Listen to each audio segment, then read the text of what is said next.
জানিস তো কচি, আজকের থেকে না আমি খুব সিরিয়াস থাকবো।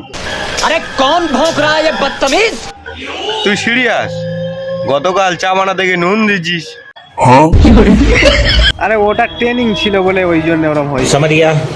আচ্ছা তুই বল, যে মেয়েটার সাথে প্রেম করতেছি, প্রেম কিরম চলতে রে?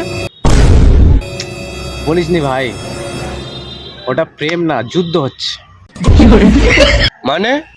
আমি মেসেজ দিই, ও সিন দেয়। अच्छा আমি ফোন করি, ওর ফোন চার্জে দেয়। এটা প্রেম নয়, তোর নেটওয়ার্ক প্রবলেম। আচ্ছা কচি, তোর কোনো স্বপ্ন আছে? হ্যাঁ আছে তো। সকালবেলা উঠবো, চা বানানো থাকবে, টাকাটা এমনি এমনি আইলে ভালো হয়। আরে এটা তোর স্বপ্ন নয়, এটা সিরিয়াল। ওই দেখ, সবাই ফোনে ব্যস্ত, আমরা বেকার। শোন না, আমরা হচ্ছে বেকার নয়, আমরা হচ্ছে ফিউচার ফি। চল তাহলে ইউটিউবটা খুলি আয়, কেন? দুজনে ভিডিও বানাবো, লোক দেখবে আর চা খাবে আর হাসবে। তোমরা কি দেখতেছো?